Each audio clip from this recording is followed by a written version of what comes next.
ನಮಸ್ಕಾರಪ್ಪ ದಣಿಯವರ. ನಮಸ್ಕಾರ ರುದ್ರ, ನಮಸ್ಕಾರ.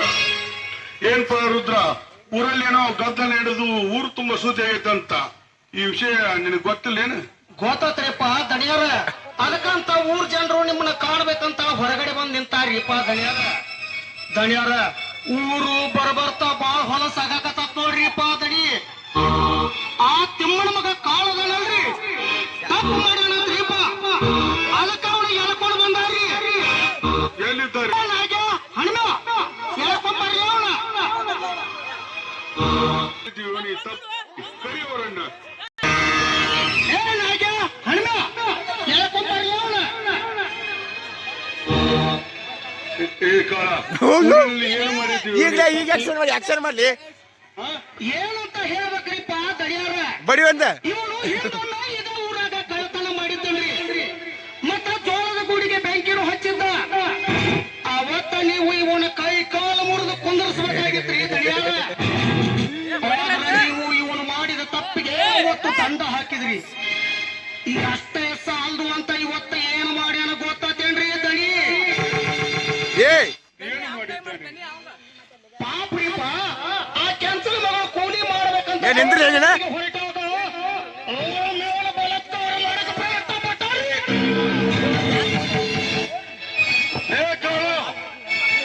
ನಿಜ ಹೇಳಿದ್ರು.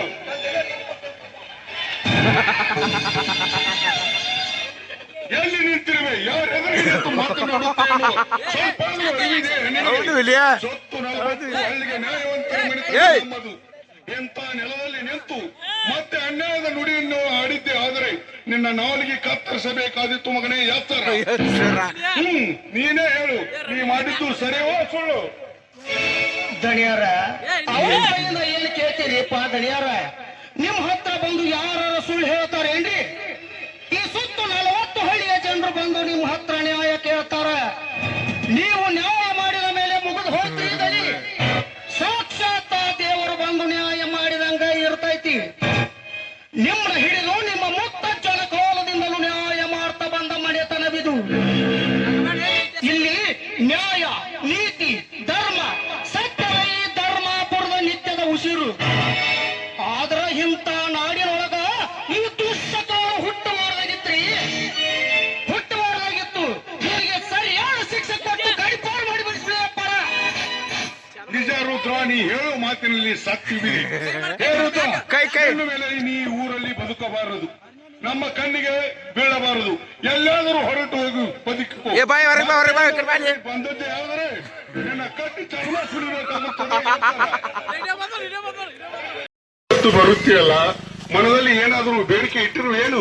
ಹೌದು ರೀ, ನಿಮ್ಮಂಥ ನೀತಿವಂತ ನ್ಯಾಯವಂತ ನನ್ನ ಗಂಡನಾಗಿ ಸಿಕ್ಕದ್ದು ನನ್ನ 7 ಜನ್ಮದ ಪುಣ್ಯ ಅಂತ ಭಾವಿಸಿದ್ದೆ. ಮದುವೆಯಾಗಿ 3 ವರ್ಷ ಗತಿಸಿದ್ರು ಕೂಡ ಒಂದು ಸಂತಾನ ಭಾಗ್ಯವನ್ನು ಕರುಣಿಸಲಿಲ್ಲ ಭಗವಂತ. ಅದಕ್ಕೋಸ್ಕರವಾಗಿ ದಿನ ಬೆಳಗಾಗ ಪೂಜೆ ಪುನಸ್ಕಾರ ಅಭಿಷೇಕ ಅಂತ ಮಾಡಿಸ್ತಾನೆ ಇರ್ತೀನಿ. ಯಾಕೆಂದ್ರೆ ನನ್ನ ಹೊಟ್ಟೆಯಲ್ಲಿ ಒಂದು ಮಗು ಹುಟ್ಟಿದ್ರೆ ನನ್ನ ಜನ್ಮ ಸಾರ್ಥಕವಾಗುತ್ತೆ ಅಲ್ವೇ? ಉಮಾದೇವಿ, ಇಲ್ಲ ಆಚೆಗಳನ್ನ ಕೈ ಬೀಚಿ ಕರೆದು ಮನಸ್ಸಿಗೆ ನೋವು ಮಾಡಿಕೊಳ್ಳಬಾರದು. ಈ ಕಲಿಯುಗದಲ್ಲಿ ಹುಟ್ಟುವ ಮಕ್ಕಳು ರತ್ನಗಳಾಗಬಹುದು, ಇಲ್ಲ ನವರತ್ನಗಳು ಆಗಬಹುದು. ತಪ್ಪಿ ಹುಟ್ಟಿದರೆ ಮನೆಗೆ ಕೊಟ್ಟು ತರುವ ಮಕ್ಕಳು ಆಗಬಹುದು. ಎತ್ತವರ ಕತ್ತನ್ನೇ ಕತ್ತರಿಸುವ ಕಟುಕರು ಹುಟ್ಟಲು. ಅದಕ್ಕೆ ಇಲ್ಲದ ಬೇಡಿಕೆಯನ್ನು ಬೇಡುವುದು ದೇವರಲ್ಲಿ ನಿಲ್ಲಿಸಿ ಬಿಡು. ಬರುವ ಭಾಗ್ಯವಿದ್ದರೆ ದೇವರು ತಾನಾಗಲಿ ಕೊಡಲಿ. ಅಂದ್ರೇನ್ರಿ ನಿಮ್ಮ ಮಾತಿನ ಅರ್ಥ? ಎಲ್ಲಿ ನಾನು ಮಾಡುತ್ತಿರುವ ಪೂಜೆ ಪುನಸ್ಕಾರ ಎಲ್ಲವೂ ವ್ಯರ್ಥವಾಗಿ ಬಿಡತ್ತಂತನ ನಿಮ್ಮ ಮಾತು? ಇಲ್ಲ ರೀ, ಆ ರೀತಿ ಆಗೋದಕ್ಕೆ ಸಾಧ್ಯವಿಲ್ಲ. ಯಾಕೆಂದ್ರೆ ಇಂದೆಲ್ಲ ನಾಳೆ ಆದ್ರೂ ಆ ಭಗವಂತ ನನಗೆ ಒಂದು ಮಗುವನ್ನು ಕೊಟ್ಟೇ ಕೊಡ್ತಾನೆ. ನಾಳೆ ನಮಗೆ ಹುಟ್ಟುವ ಮಗುವೆ ಈ ಮನೆಗೆ ನಂದಾದೀಪ. ಅವನು ಕೂಡ ನಿಮ್ಮ ಹಾಗೆ ದೊಡ್ಡವನಾಗಿ ದೊಡ್ಡ ವ್ಯಕ್ತಿಯಾಗಿ ಈ ಮನೆತನದ ಕೀರ್ತಿ ತರುವುದರಲ್ಲಿ ಯಾವ ಸಂದೇಹವೂ ಇಲ್ಲ ರೀ. ನಿನ್ನ ಆಸೆ ಪೂರೈಸಲು ಬದಲು ಆ ದೇವರು ಕಣ್ಣು ತೆಗಿಬೇಕಲ್ಲ ಮಾದೇವಿ? ದೇವರು ಕಣ್ಣು ತೆರೆದಿದ್ದಲ್ಲ. ಅಂದ್ರೆ ನಾನೀಗ 3 ತಿಂಗಳು ಗರ್ಭಿಣಿ. ಹೌದ್ರಿ, ಹೆಚ್ಚಿಗೆ ಕೇಳಬೇಡ್ರಿ, ತುಂಬಾ ನಾಚಿಕೆ ಆಗತ್ತೆ. ಮಾದೇವಿ, ಮೊದಲು ನೀ ನಾಚುವಾಗ ಬರೇ ನನ್ನ ಮನ ನಗುತ್ತಿತ್ತು. ಆದ್ರೆ ಇಂದು ಈ ನಾಚಿಕೆ ನಿನ್ನ ಸೌಂದರ್ಯ ನೋಡಿ ನನ್ನ ಹೃದಯದ ತಂತಿಗಳು ಸಪ್ತ ಸ್ವರಗಳಿಂದ ಮೀಟಿದಾಗಾಯಿತು. ಹಿಂಗೀಗ ನನ್ನ ಮನ ಕೂಗಿ ಕೂಗಿ ಹೇಳ್ತಾ ಇದೆ ಮಾದೇವಿ, ಕೂಗಿ ಕೂಗಿ ಹೇಳ್ತಾ ಹೌದಾ ಬೇಗನೆ ಎಪ್ಪಿಕೊಳ್ಳಿ. ಹೋಗ್ರಿ ಏನಿದು ನೋಡಿದ ಜನರು ಏಯ್ ಡ್ಯಾನ್ಸ್ ಡ್ಯಾನ್ಸ್ ಡ್ಯಾನ್ಸ್ ಏ ಡ್ಯಾನ್ಸ್ ಬಾ ಡ್ಯಾನ್ಸ್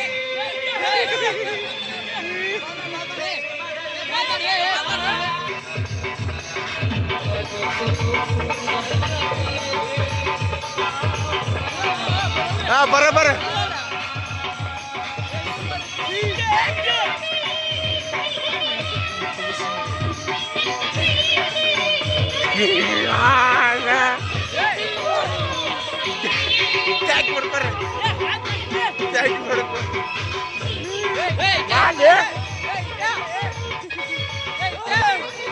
ಏಯ್ ಮಾಡಿಸಂದ್ರ ಮಾರ್ಸ್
ಏಯ್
ಏಯ್ ತೆಗಿಬೇಡ ಆಯ್ತು ಮಾಡ್ತಾರ ಹೋಗ್ಬಲ್ಲ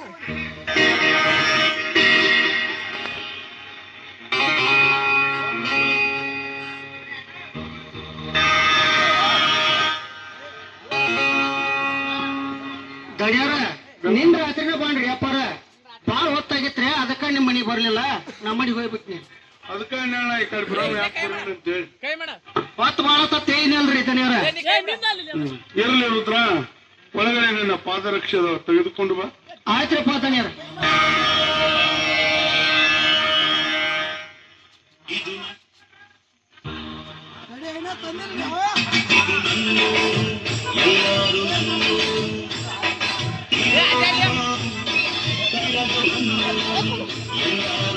ಕಾಯ್ ಸ್ವಾಮಿ ನನ್ನ ಪಾದರಕ್ಷೆಯನ್ನು ಕೈಯಲ್ಲಿ ಹಿಡಿದುಕೊಂಡು ಬಂದರೆ ನಾನೇಗಿದೆ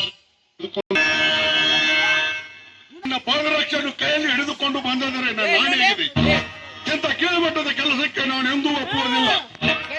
ಯಾಕ್ರಿಪ್ಪ ದಣಿಯಾರ ಯಾಕೆ ಒಪ್ಪಂಗಿಲ್ರಿ ಒಪ್ಪಂಗಲ ಒಪ್ಪಂಗಲ ಯಾಕೆ ಒಪ್ಪಂಗಿಲ್ಲ? ಅಲ್ಲೂ 25 ವರ್ಷಗಳಿಂದ ನಮ್ಮ ಮನೆಯಲ್ಲಿ ವಿಶ್ವಾಸ ಇಟ್ಟು ದುಡಿಯುತ್ತಾ ಬಂದಿರುವೆ. ಅಷ್ಟೇ ಪ್ರೀತಿ ವಿಶ್ವಾಸ ನಿನ್ನಲ್ಲಿದೆ. ಅಷ್ಟೇ ಅಲ್ಲದೆ ವಯಸ್ಸಿನಲ್ಲಿ ನನ್ನ ಸರಿಸಮನಾದ ಮನುಷ್ಯ ನೀನು. ಅಂಥದ್ರಲ್ಲಿ ನಿನ್ನ ಕೈಯಾರೆ ಹೀಗೆ ಕೆಲಸವನ್ನು ನಾನು ನೋಡಲಿಕ್ಕೆ ಆಗುವುದಿಲ್ಲ. ಯಾಕ್ರಿಪ್ಪ ದಣಿಯಾರ ನಾನು ಎಷ್ಟೇ ಆಗಲಿ ನಿಮ್ಮ ಮನೆ ಆಳು ಮಗ ಅಲ್ಲೇನ್ರಿ ದಣಿಯಾರ ಅದನ್ನ ಹೇಳ್ತಿಲ್ಲ. ಹಂಗ ನೀ ತಿಳ್ಕೊಂಡಿರ್ಬೇಕ, ನಾವು ತಿಳ್ಕೊಬೇಕಲ್ಲ. ನೀನು ಅಂತಿಂತವಲ್ಲ, ಈ ಮನೆತನದ ಮಾನ ಉಳಿಸುವ ಒಬ್ಬ ಅತ್ಯಂತ ನನ್ನ ವಿಶ್ವಾಸಿ ಅಂತ ನಾ ತಿಳ್ಕೊಂಡನಿ. ದಣಿಯಾರ ನನ್ನನ್ನು ಬಾಳ ನಂಬಿರಿಯಪ್ಪ ದಣಿಯಾರ ನೀವು. ನಂಬಬೇಕು ರುದ್ರ, ನಂಬಿದವರನ್ನು ನಂಬಲೇಬೇಕು. ಕುಚಿ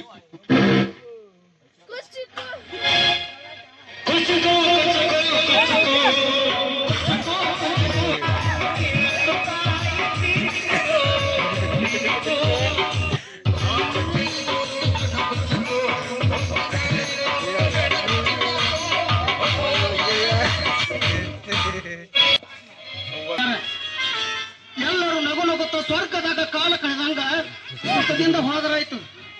ಹಾ ದಣಿಯಾರ ಅವ್ವಾರ ಬಂದ್ರಿ ಅವ್ವಾರ. ರುದ್ರ, ಬೆಂಗಳೂರಿನಿಂದ ಯಾವಾಗ ಬಂದೆ? ಅವ್ವಾರ ನಿನ್ನೆ ರಾತ್ರಿನ ಬಂದ್ರಿ ಅವ್ವಾರ. ಬರುದು ಹೊತ್ತಾತ್ರು ಅದಕ್ಕ ಇಲ್ಲಿಗೆ ಬರ್ಲಿಲ್ರಿ ಅವ್ವಾರ. ನಿಮ್ಮ ಮಗ ಚಿಕ್ಕದನಿ ಮಾತೇಶಪ್ಪನ ಬೆಂಗಳೂರಿಗೆ ಕರ್ಕೊಂಡು ಹೋಗ್ಬೇಕಾದ್ರೆ ಬಹಳ ಹಠ ಮಾಡಿದನ್ರಿ. ಯಾಕಂದ್ರೆ ಇನ್ನೂ 6 ವರ್ಷದ ಕೂಸು ನೋಡ್ರಿ. ಬೆಂಗಳೂರಾಗಿರೋ ನಿಮ್ಮ ತಂಗಿ ಮನೆಯೊಳಗೆ ಬಿಟ್ಟು ಬರ್ಬೇಕಾದ್ರೆ ನನ್ನ ಮನಸ್ಸು ಬಹಳ ನನ್ಕೋತ್ರಿ ಅವ್ವಾರ. ಮತ್ತೆ ನಿಮ್ಮ ತಂಗಿಯರ ಹೇಳಿ ನನ್ನ ಸಮಾಧಾನ ಮಾಡಿ ಕಳಿಸಿದ್ರಿ. ರುದ್ರ, ಅವನು ಇನ್ನೂ ಚಿಕ್ಕವನಿದ್ದಾನೆ. ಹೆತ್ತವರೇನು ಮರೆತು ಇರಬೇಕಾದ್ರೆ ಸ್ವಲ್ಪ ಸಮಯ ತೆಗೆದುಕೊಳ್ಳಕ್ಕೆ. ಅವನು ಓದಿ ವಿದ್ಯಾವಂತನಾಗ್ಲಿ ಅಂತ ತಾನೇ ಅವನನ್ನು ಬೆಂಗಳೂರಿನಲ್ಲಿಟ್ಟದ್ದು. ಖಂಡಿತವಾಗಿ ಅವನು ದೊಡ್ಡ ವಿದ್ಯಾವಂತನಾಗ್ತಾನ್ರಿ ಅವ್ವಾರ. ನಮ್ಮ ದೊಡ್ಡ ದಣಿಯಂಗ ನಮ್ಮ ಚಿಕ್ಕ ದಣಿಯನು ಈ ಸುತ್ತು 40 ಹಳ್ಳಿಯಾಗ ಹೆಸರು ಗಳಿಸ್ತಾನ್ರಿ. ನಿಮಗೂ ಇದ್ದವನು ಅವನೊಬ್ಬನ ಅಲ್ಲೇನ್ರಿ. ಹೆಣ್ಣಂದ್ರು ಅವನ, ಗಂಡಂದ್ರು ಅವನ. ಮುಂದೆ ಈ ಮನೆಗೆ ಯಜಮಾನ ಆಗುವವನು ಅವನ ಅಲ್ಲೇನ್ರಿ ಅವ್ವಾರ. ಹೌದು ರುದ್ರ, ನೀನು ಹೇಳ್ತಿರುವ ಮಾತಿನೂ ನಿಜ. ನನಗೆ ಇರುವನು ಒಬ್ಬನೇ ಒಬ್ಬ ಮಗ. ಈಗಾಗಲೇ ನನಗೆ ಡಾಕ್ಟರ್ ಹೇಳಿದ್ದಾರೆ ಇನ್ನು ಮುಂದೆ ನನಗೆ ಮಕ್ಕಳಾಗೋದಿಲ್ಲ ಅಂತ. ಆದ್ರೆ ಮಹಾಂತೇಶನಂತ ಮಗನನ್ನು ಪಡಿಬೇಕಾದ್ರೆ ನಾನು ಪುಣ್ಯ ಮಾಡಿದ್ದೀನಿ ರುದ್ರ. ಅವನು ಹಾಗೆ ಹುಟ್ಟಿದ ಮಗ ಅಲ್ಲ. 10 ಅಮಾವಾಸ್ಯೆ 9 ಉಪವಾಸವನ್ನು ಮಾಡಿ ಅದಕ್ಕೇನು 10 ಹಡಿದ ಮಗ ರುದ್ರ ಅವನು. ಮಾದೇವಿ, ನೀನು ಮಗುವನ್ನು ಹೊಡೆಯಲಿಕ್ಕೆ ನೀನು ಒಬ್ಬಳೇ ಹರಕೆ ಹೊತ್ತಿಲ್ಲ, ನಮ್ಮ ರುದ್ರನು ಕೂಡ ಹರಕೆ ಹೊತ್ತಿದ್ದಾನೆ. ಹೌದಾ? ಹೌದು ಮಾದೇವಿ, ನಮಗೊಂದು ಮಗು ಆಗಲಿ ಎಂದು, ಈ ಮನೆಯ ಬೆಳಕಾಗಲಿ ಅಂತ ಹೇಳಿ ಅಕಸ್ಮಾತ್ ನಿನ್ನ ಹೊಟ್ಟೆಯಲ್ಲಿ ಒಂದು ಗಂಡು ಮಗು ಹುಟ್ಟಿದರೆ ಈ ಊರಲ್ಲಿರುವ ಎಲ್ಲಾ ದೇವರಿಗೂ ತುಪ್ಪದ ದೀಪ ಹಚ್ತೀನಿ ಅಂತ ಬೇಡ್ಕೊಂಡಿದ್ದು ನೋಡು. ಹೌದಾ ರುದ್ರ? ರುದ್ರ, ವಯಸ್ಸಿನಲ್ಲಿ ನೀನು ನನಗಿಂತ ಚಿಕ್ಕವನಾದ್ರೂ ಕೂಡ ನೀತಿಯಲ್ಲಿ ತುಂಬಾ ದೊಡ್ಡ ಬುದ್ಧಿವಂತನಾಗಿ ಬಿಟ್ಟಿದೀಯಪ್ಪ ನೀನು. ನೋಡು, ನನಗೆ ಮಕ್ಕಳಾಗ್ಲಿ ಅಂತ ಎಲ್ಲ ದೇವರಿಗೆ ಹರಕೆ ಹೊತ್ತಿದ್ಯಾ. ಆದ್ರೆ ಆ ದೇವರಲ್ಲಿ ನಾನು ಬೇಡ್ಕೊತೀನಿ ನಿನಗೊಂದು ಮಗು ಆಗ್ಲಿ ಅಂತ. ದಣ್ಯಾರ ಮಾತಿನ ಗದ್ದಲ್ದಾಗ ಹೇಳೋದ ಮರ್ತ ಬಿಟ್ಟು ನೋಡ್ರಿ. ಈಗ ನನ್ನ ಹೆಂಡತಿ ಏನು ನಿನ್ನ ಹೆಂಡತಿಗೆ ಏನಾಗಿದೆ? ನನ್ನ ಹೆಂಡತಿ ಈಗ ಗರ್ಭವತಿ ಆಗ್ಯಾಳ್ರಿ ಅಪ್ಪಾರ. ಅಡಿಯಕ್ಕಂತ ತವ್ರ ಮನೆಗೆ ಹೋಗ್ಯಾಳ್ರಿ. ನಾನು ಇವತ್ತಕ್ಕಿನ ಸ್ವಲ್ಪ ನೋಡ್ಕೊಬರ್ಬೇಕಂತ ಊರಿಗೆ ಹೊಂಟೀನ್ರಿ ದಣ್ಯಾರ. ಹಾ ಹೋಗ್ಬೇಕಪ್ಪ, ಹೋಗ್ಲಾರ್ದ ಏನ್ ಮಾಡಿ. ಅಲ್ಲಿ ಈ ವಿಷಯ ನಮಗೆ ಯಾಕೆ ಹೇಳಿಲ್ಲ?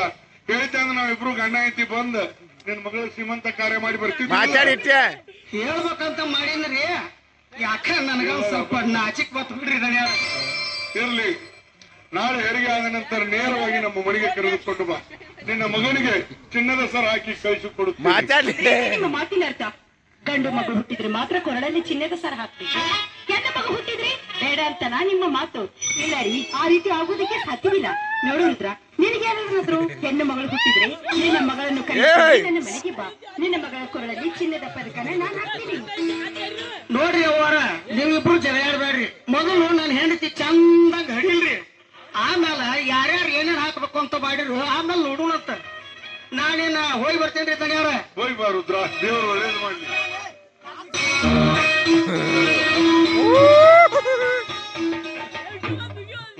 ರುದ್ರ ಮುತ್ತಿನಂತ ಮನುಷ್ಯ. ಹೌದು ರೀ, ರುದ್ರ ಮುತ್ತಿನಂತ ಮನುಷ್ಯರು, ನೀವು ಬಂಗಾರದಂತ ಮನುಷ್ಯರು.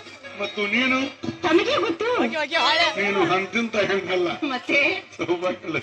ನಾನು ನಿಮ್ಮ ಪಾಲಿಗೆ ಸೌಭಾಗ್ಯದ ಲಕ್ಷ್ಮಿ ಆದ್ರಿ, ನೀವು ನಿನ್ನ ಪಾಲಿಗೆ ಒಳ್ಳೆಯ ರಸಿಕರು ರೀ. ಡ್ಯಾನ್ಸ್ ಡ್ಯಾನ್ಸ್ ಡ್ಯಾನ್ಸ್ ಡ್ಯಾನ್ಸ್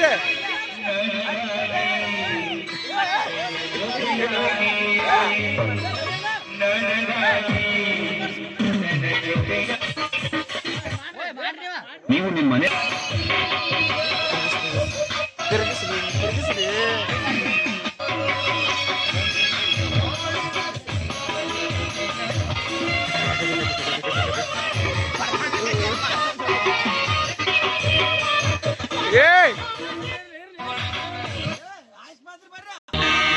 ಎಂಬುದು ಹ್ಯಾಂಗ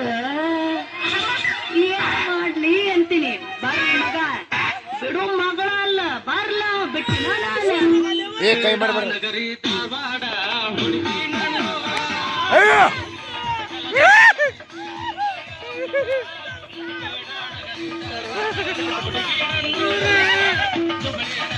ಏಯ್ ಏಯ್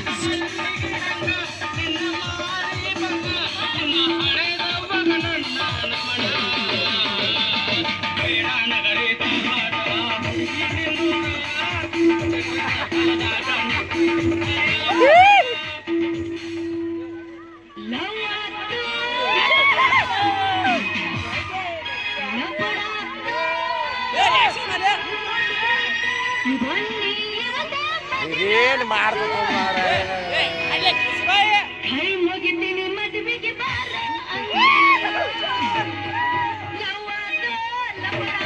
ಆಕ್ಸಿಡೆಂಟ್ ಮೇಲೆ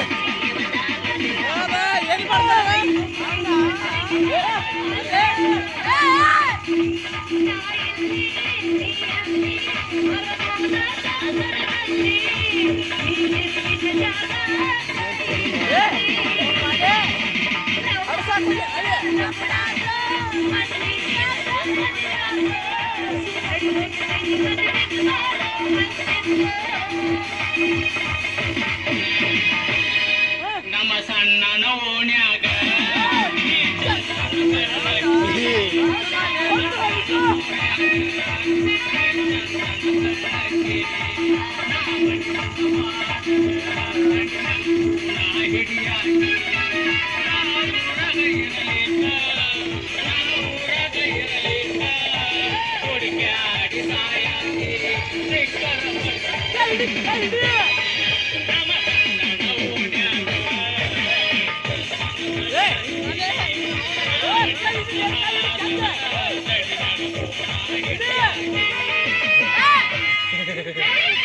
ಸುಂದ್ರಿ ತಳ ತಳ ಒಳ್ಳೆ ಕೊಡ ಹಿಡ್ಕೊಂಡ ತಕ ತಕ ಗುಣ ಮತ್ತ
ಬಂದಂತೆ ಕಾಣುತ್ತದೆಯಲ್ಲ.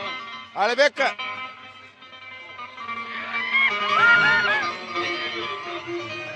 ಹೆಂಡತಿ ಗೌರಮ್ಮ ಕಾಣ್ತಾ ಇಲ್ಲ. ದಣಿಯರೇ, ನನ್ನ ಹೆಂಡತಿ ಈ ಮಗುವಿಗೆ ಜನ್ಮ ಕೊಟ್ಟು ಏನು ಹೇಳ್ತಿ ರುದ್ರ? ನಿನ್ನ ಹೆಂಡತಿಗೆ ಏನಾಯ್ತು? ಮಾತಾಡ್ಲಿ ಕ್ವಾರ್ಸ್ ಮಗನ ಅವಳು ಈ ಮಗುವಿಗೆ ಜನ್ಮ ಕೊಟ್ಟು ಇಷ್ಟೇ ಮಾತಾಡಿ ನಿಂದೈತಿ ಮಾತಾಡ ಏ ರುದ್ರ, ಏನು ನುಡಿಯುತ್ತಿರುವೆಯಪ್ಪ? ಕಲ್ಪನೆಯಲ್ಲಿ ಕಾಣದಂತ ದುರಂತವನ್ನು ನುಡಿಯುತ್ತಿರುವೆಯಲ್ಲ. ತವರ ಮನೆಗೆ ಹೋಗಿ ಬರುತ್ತೇನೆಂದು ಹೇಳುವುದ ನಿನ್ನ ಹೆಂಡತಿ ನಿನ್ನ ಬಾಳನ್ನೇ ಬರುದು ಮಾಡಿ ಕಳಿಸಿದಳಲ್ಲಪ್ಪ ರುದ್ರ. ಆ ಭಗವಂತ ನಿನ್ನ ಬಾಳಿನಲ್ಲಿ ಎಂತ ದುರಂತವನ್ನು ತಂದಿದ್ದ. ರುದ್ರ, ಇವತ್ತು ನಿನ್ನ ಹೆಂಡತಿ ಸತ್ತಿಲ್ಲ. ನನ್ನ ಒಡ ಹುಟ್ಟಿದ ತಂಗಿ ಸತ್ತಿದ್ದಾಳೆ ರುದ್ರ. ಒಡ ಹುಟ್ಟಿದ ತಂಗಿ ಸತ್ತಿದ್ದಾಳೆ. ಅಲ್ಲಿ ಹೋಗಿ ರೆಡಿ ಆಗ ಅವ್ನು ತಿಕ್ಕೋಗ್ರಿ ಜಳಕದಲ್ಲಿ ನನ್ನ ಸಂಸಾರ ಲುಚ್ಚುಳೂರಾಗಿ ಹೋಯ್ತ್ರಿ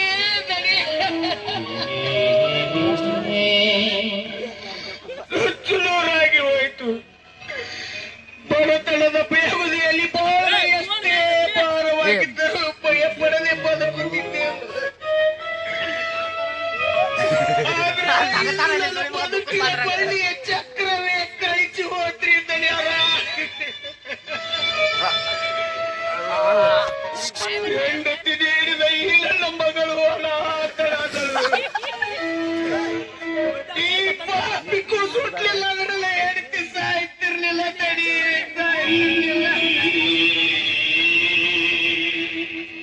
ರುದ್ರ, ನಿನ್ನ ಕಲ್ಪನೆಯು ತಪ್ಪಾಗಿದೆಯಪ್ಪ.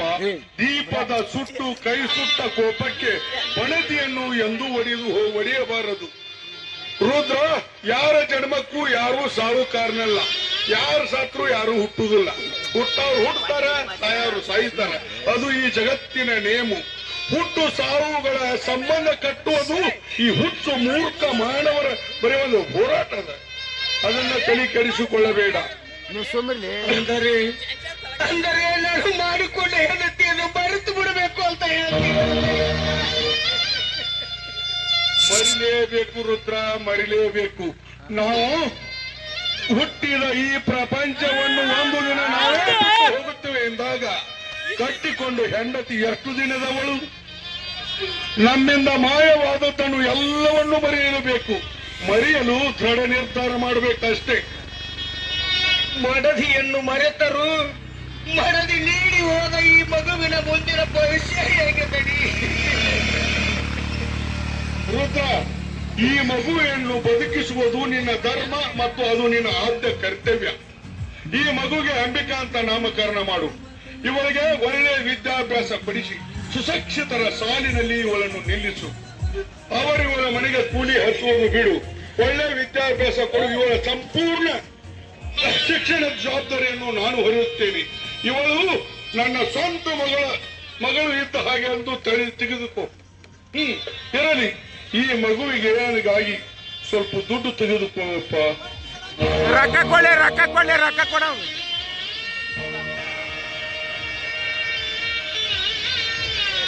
ಏಯ್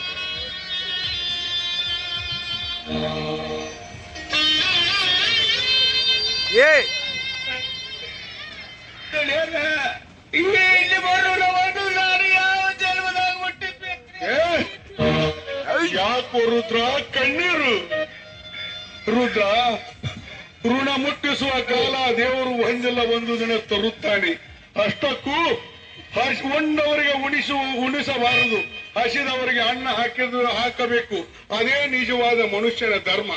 ಈಗ ಎಲ್ಲವನ್ನು ಕಳೆದುಕೊಂಡು ನೀನು ಹಸಿದು ನಿಂತಿರುವೆ. ಈಗ ನಿನಗೆ ಅನ್ನ ಹಾಕದೆ ಹೋದರೆ ಆ ಭಗವಂತ ನನ್ನನ್ನು ಮೆಚ್ಚುವನೆ? ಇರಲಿ, ಈ ಮಗುವನ್ನ ಇವರ ಯಾರ ಮನೆ ಬಿಡವನಿ?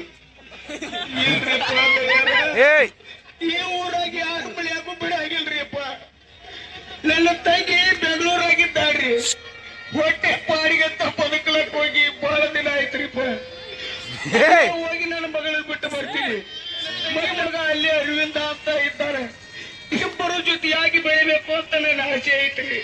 ಅದಕ್ಕೆ ನಾನು ಬೆಂಗಳೂರಿಗೆ ಹೋಗಿ ನನ್ನ ಮಗಳ ಬಿಟ್ಟು ಬರ್ತೀನಿ. ಬಿಡಿ ಬಿಟ್ಟು ಬಾ ರುದ್ರ, ನಾ ಏನ್ಬೇಡ. ಇವತ್ತ ನೀ ಬೆಂಗಳೂರಿಗೆ ಹೋಗ, ಹೋಗ. ಅವ್ರು ಹೇಳಿ ಬಾ, ಚೆನ್ನಾಗಿ ವಿದ್ಯಾಭ್ಯಾಸ ಪಡಿಸುವಂತ ಹೇಳಿ ಬಾ. ಹೋಗಪ್ಪ, ಹೋಗು. ಆಯ್ತ್ರಿಪ್ಪ ದಣಿಯಾರ, ನಾನು ಇವತ್ತ ಬೆಂಗಳೂರಿಗೆ ಹೋಗಿ ಈ ಮಗಳನ್ನು ಬಿಟ್ಟು ಬರ್ತೀನಿ. ನಮಸ್ಕಾರಪ್ಪ ದಣಿಯಾರ. ಇಲ್ಲ ರುದ್ರ, ಆದದ್ದು ಬರುವುದಿಲ್ಲ. ಸ್ವಲ್ಪ ಧೈರ್ಯ ತಗೋ. ಮತ್ತೆ ಯಾರೇನು ಮಾಡುದು? ಇಲ್ಲಿ ಇರಾಕ್ ನೀವು ಯಾರ ಇಡಿ.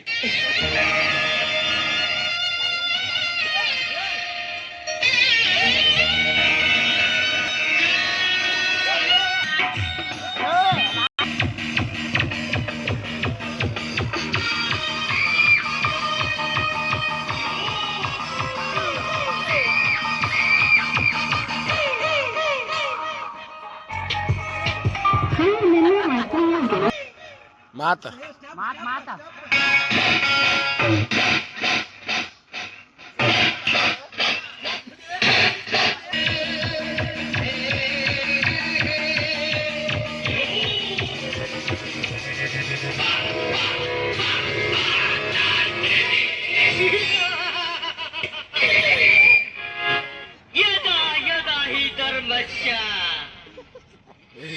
ನಗಸ್ಬೇಡ, ಮಾತಾಡಿ. ಭವತಿ ಭಾರತ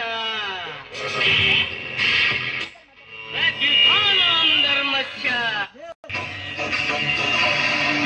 ಸಂದರ್ಭಾನಿ ಹೀಗೆ ಹೀಗೆ.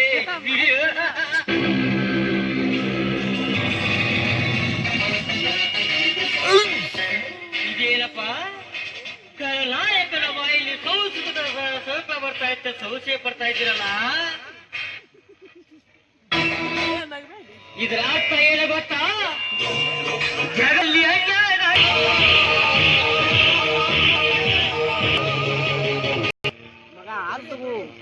ಮಹಾಂತೇಶ, ಮುಂಜಾನೆಯಿಂದ ಮನೆಯಲ್ಲಿ ಕಾಣಿಸ್ತಾ ಇಲ್ಲ, ಎಲ್ಲಿಗಪ್ಪ ಹೋಗಿದ್ದೆ? ಏನಮ್ಮ? ಬೆಳಗ್ಗೆಯಿಂದ ಕಾಣಿಸ್ತಾ ಇಲ್ವಲ್ಲ, ಎಲ್ಲಿಗೆ ಹೋಗಿದ್ದೆ ಅಂದೆ? ಅಮ್ಮ, ಮನೆಯಲ್ಲಿ ಕುಳಿತುಕೊಂಡು ಕಾಲು ಕಳೆಯುವುದು ತುಂಬಾ ಬೇಜಾರಮ್ಮ. ಅದಕ್ಕಾಗಿ ಸ್ನೇಹಿತರೊಂದಿಗೆ ಹೊರಗಡೆ ಹೋಗಿದ್ದೆ. ಅಲ್ಲ ಕಣು, ಬೆಂಗಳೂರಿನಿಂದ ನೀನು ಈ ಊರಿಗೆ ಬರೋದೇ ಅಪರೂಪ. ಬಂದ್ರೂ ಕೂಡ 4 ದಿವಸದಲ್ಲಿ 4 ತಾಸು ಕೂಡ ಮನೆಯಲ್ಲಿ ಇರುವುದಿಲ್ಲ ಅಂತೀಯ. ನಿನ್ನ ತಂದೆಯವರು ನೋಡಿದ್ರೆ ಮಹಾಂತೇಶ ಎಲ್ಲಿ ಅಂತ ಕೇಳ್ತಾನೇ ಇರ್ತಾರೆ. ಇವತ್ತು ಒಂದು ದಿವಸ ಆದ್ರೂ ನಮ್ಮ ಜೊತೆ ಮನೆಯಲ್ಲೇ ಇದ್ದು ಬಿಡು. ಮೊದಲು ಹಾಲು ಕುಡಿ. ಇದೇನಮ್ಮ, ಚಿಕ್ಕ ಮಗುವಿಗೆ ಹಾಲು ಕುಡಿಸುತ್ತೆ, ನನಗೆ ಹಾಲು ಕುಡಿಸಲು ಬಂದಿದೆಯಲ್ಲ. ಮಗು ಮಹಾಂತೇಶ ಅಲ್ಲಮ್ಮ, ಬೆಳವಲಿಂದ ಪ್ರಾಪ್ತ ವಯಸ್ಸಿನ ಮಗ ನಾನು. ಮಹಾಂತೇಶ, ನೀನು ಎಷ್ಟೇ ಬೆಳೆದ್ರು ದೊಡ್ಡವನಾಗಿ ದೊಡ್ಡ ಹುದ್ದೆಯಲ್ಲಿದ್ರು ಕೂಡ ಹೆತ್ತವರ ಕಣ್ಣಲ್ಲಿ ನೀನು ಯಾವತ್ತಿದ್ರು ಚಿಕ್ಕ ಮಗುನೇಪ. ನೀನು ಚಿಕ್ಕವನಿದ್ದಾಗ ಚೊಕ್ಕದಾಗಿ ಬೆಳಿಲಿ ಅಂತ ಪ್ರತಿದಿನ ನಿನಗೆ ಕುಡಿಯೋದಕ್ಕೆ ಹಾಲು ಕೊಡ್ತಾ ಇದ್ದೆ. ಆ ಅಭ್ಯಾಸ ಇನ್ನು ಕೂಡ ನನ್ನಿಂದ ಹೋಗಿಲ್ಲ ಕಣಪ್ಪ. ಒಂದು ವೇಳೆ ಏನಾದ್ರೂ ನಿನಗೆ ಕುಡಿಯೋದಕ್ಕೆ ಹಾಲು ಕೊಡದೆ ಹೋದ್ರೆ ನನ್ನ ಮನಸ್ಸಿಗೆ ಸಮಾಧಾನ ಅನ್ನೋದೇ ಇರುವುದಿಲ್ಲ. ಅದರೊಳಗೆ ಮಹಾಂತೇಶ, ಹೆತ್ತವಳ ಕೈಯಲ್ಲಿ ಹಾಲು ಕುಡಿದ್ರೆ ಅದು ಯಾವತ್ತಿದ್ರು ಕೆಡಕಾಗುವುದಿಲ್ಲ. ಅಮ್ಮ, ಹೆತ್ತ ತಾಯಿಯ ಪ್ರೀತಿಯನ್ನು ತಿಳಿಯಲಾಗಿ ಏನಾದ್ರು ಮಾತನಾಡಿಬಿಟ್ಟೆ. ದಯವಿಟ್ಟು ನನ್ನ ಕೆಡಿಸಿಬಿಡಮ್ಮ. ಇನ್ನು ಮುಂದೆ ಈ ಊರಿಗೆ ಬಂದಾಗೊಮ್ಮೆ ನಾನು ಪ್ರತಿನಿತ್ಯ ನಿನ್ನ ಕೈಯಿಂದ ಹಾಲು ಕೊಡದೆ ಹೊರಗೆ ಹೋಗುತ್ತೇನೆ. ಈಗ ನಾನು ಸಂತೋಷ ಆಯ್ತಾನಮ್ಮ. ಆಯ್ತಪ್ಪ, ಬಾ ಹಾಲು ಕುಡಿತಾರೆ.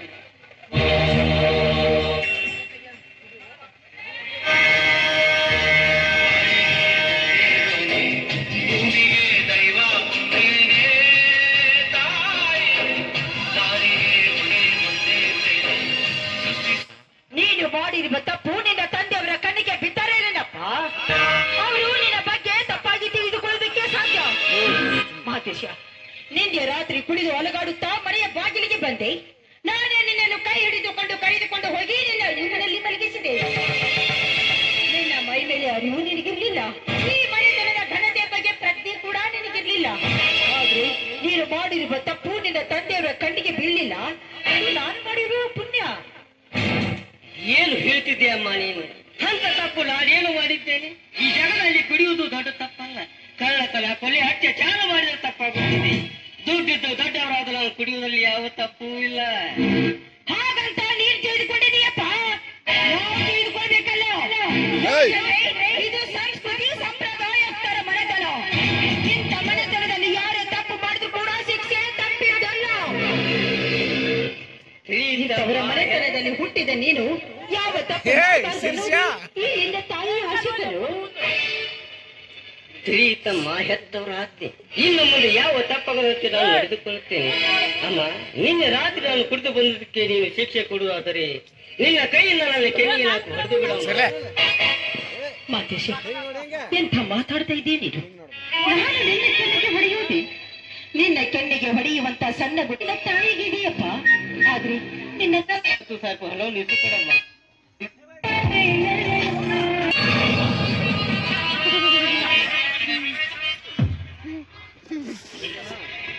ಏನು ಮಾದೇವಿ, ತಾಯಿ ಮಗನೇ ಮಾಡಕತ್ತಲ್ಲ, ಏನು? ಏನೂ ಇಲ್ಲ ರೀ. ಮಗ ಮಾತೇಶ ಬೆಂಗಳೂರಿಗೆ ಹೋಗ್ಬೇಕಂತೆ.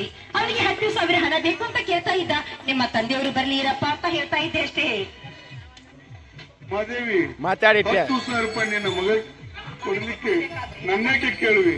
10 ಅಲ್ಲ 50,000 ರೂಪಾಯಿ ಕೊಡು, ನನ್ನದೇನು ಅಭ್ಯಂತರವಿಲ್ಲ. ಆದ್ರೆ ಮಹಂತೇಶ್, ಒಂದೇ ಒಂದು ಮಾತು ಹೇಳುವುದೈತೆ. ಏನು ಹೇಳಪ್ಪಾಜಿ, ನಿಮ್ಮ ಮಾತನ್ನು ಚಾಪಿ ತಪ್ಪದೇ ಪಾಲಿಸುತ್ತೇನೆ. ನೋಡು ಮಹಂತೇಶ, ನೀನೊಬ್ಬನೇ ಮಗ ಈ ಮನೆಗೆ. ಈ ಮನೆಗೆ ಸಂಬಂಧಪಟ್ಟ ಸರ್ವ ಆಸ್ತಿಗೂ ನೀನೇ ಒಂದು ದಿನ ಸರ್ವಾಧಿಕಾರಿ. ಮುಂದೆ ಈ ಮನೆಗೆ ಯಜಮಾನನಾಗಬೇಕಾದವನು ನೀನು. ಬೆಳೆಯುವ ಬುದ್ಧಿ 10 ಜನ ಒಪ್ಪಿಕೊಳ್ಳುವ ಅಪ್ಪಾಜಿ ಅಲ್ಲ, 10 ಜನ ಮೆಚ್ಚಿಕೊಳ್ಳಬೇಕು. ಚೊಕ್ಕವಾದ ಕಿಚ್ಚನ್ನು ಕಿಚ್ಚಿನಲ್ಲಿ ಸುಟ್ಟ ಚಿನ್ನದ ಚಂದದ ಗೊಂಬೆಯಂತೆ ಕಾಣಬೇಕಲೇ ಈ ಸಮಾಜದಲ್ಲಿ ಕಣ್ಣಿಗೆ.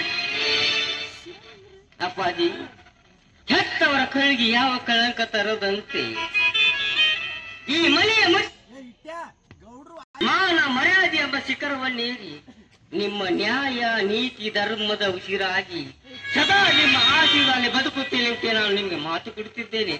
ಅಪ್ಪಾಜಿ, ನನ್ನ ಮೇಲೆ ಸ್ವಲ್ಪ, ನಿನ್ನ ಮಗನಾದ ನನ್ನ ಮೇಲೆ ಸ್ವಲ್ಪ ನಂಬಿಕೆ ಆದ್ರೆ ನಂಬಬೇಕು ಮಂತೇಶ, ನಂಬಬೇಕು. ಸಿಟ್ನಾಗ ಬೇವಲ್ಯಾಕ ಮತ್ ಮನುಷ್ಯನ ನೋವು ಮಾಡ್ಕೋಬೇಡ.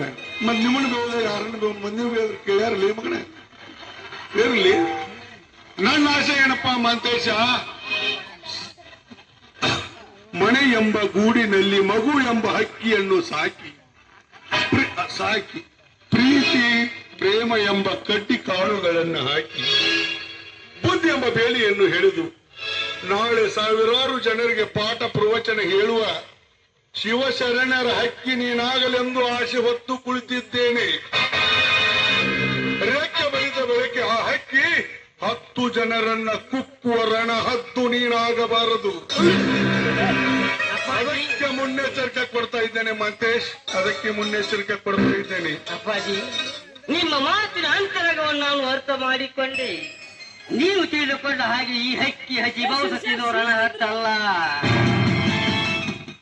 ಶಿವಶರಣರ ಮಠದಲ್ಲಿ ಬೆಳೆದು ಪಾಠ ಜಪಿಸಿದ ಹರಿಗಿರಿ ನಾನು. ನೀವೇ ಕಾದು ನೋಡಿ, ಈ ಹಕ್ಕಿ ಕುಕ್ಕುವುದು ಕೀರ್ತಿ ತರುವುದು. ಅಮ್ಮ, ನಾನು ಹೋಗಿ ಬರ್ತೇನಮ್ಮ. ಗಿರಿಯ ಹೋಗ್. ಯಾವಾಗಾರು ಬಂದಿರ್ ಸ್ವಲ್ಪ ಅರ್ಜೆಂಟ್ ಕೆಲಸವಿದೆ, ನಾನು ಹೋಗಲೇಬೇಕು. ಬೆಂಗಳೂರಾಗ ಓದೋ ಹುಡುಗಗ 10,000 ಎಕರೆ 20 ದಣ್ಯಾರ, ಇನ್ನೊಂದು 10,000 ಹೆಚ್ಚಿಗೆ ಇಡ್ತಾನೆ ಬಿಡಿ. ನಂದೆಲ್ಲ ಖರ್ಚು ಹೋಗತ್ತೆ.